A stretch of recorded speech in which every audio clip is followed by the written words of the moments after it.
বিশ্বের নজর এখন ইসলামাবাদে। ইরান যুক্তরাষ্ট্র শান্তি আলোচনা আজ ব্যর্থ হলে আরো বিধ্বংসী হামলা চালানোর হুমকি ট্রাম্পের, শিগগিরই হরমুজ খোলার আশা।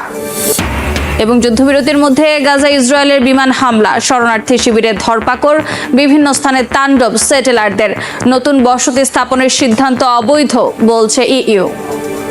বিশ্বের নজর এখন ইসলামাবাদের দিকে। 2 সপ্তাহের যুদ্ধবিরতির পর শান্তি আলোচনার উদ্দেশ্যে ইসলামাবাদে পৌঁছেছে ইরানের প্রতিনিধি দল।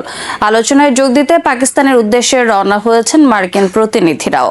আলোচনায় ইরানের পারমাণবিক কর্মসূচি গুরুত্ব পাবে বলে জানান যুক্তরাষ্ট্রের প্রেসিডেন্ট ডোনাল্ড ট্রাম্প।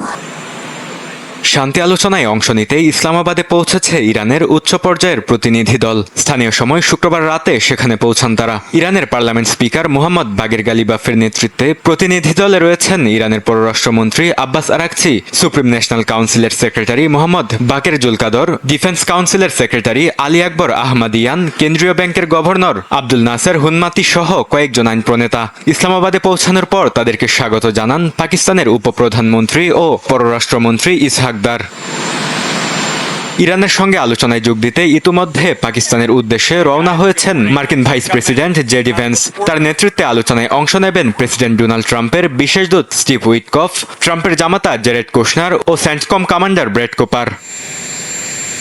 ইরানের সঙ্গে আলোচনায় পারমাণবিক কর্মসূচি গুরুত্ব পাবে বলে জানান মার্কিন প্রেসিডেন্ট ডোনাল্ড ট্রাম্প। ভার্জিনিয়ার শার্লটসভিলের উদ্দেশ্যে উড়োজাহাজে ওঠার আগে সাংবাদিকদের প্রশ্নের জবাবে কথা জানান তিনি। ইরানের সঙ্গে আলোচনা আগামী সপ্তাহগুলোতেও চলবে কিনা তা নিশ্চিত নয় বলে জানান ট্রাম্প। হরমুজ প্রণালী খুব শিগগিরই খুলে দেওয়া হবে বলেও দাবি করেন মার্কিন প্রেসিডেন্ট।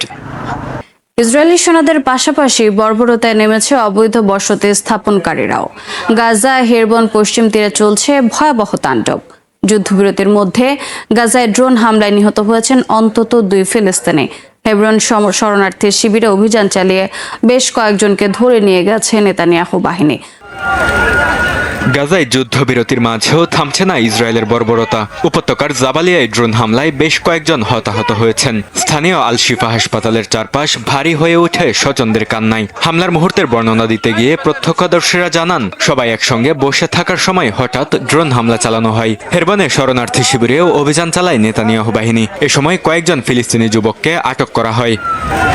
মাসাফের ইয়াত্তা অঞ্চলে রাখালদের উপর হামলা চালায় বসতি স্থাপনকারীরা। তাল মাইন এলাকায় সংঘর্ষের সময় 2 জনকে আটক করে ইসরায়েলি বাহিনী। হামলাকারীদের সুরক্ষা দিতে এই আটক অভিযান চালানো হয় বলে অভিযোগ উঠেছে।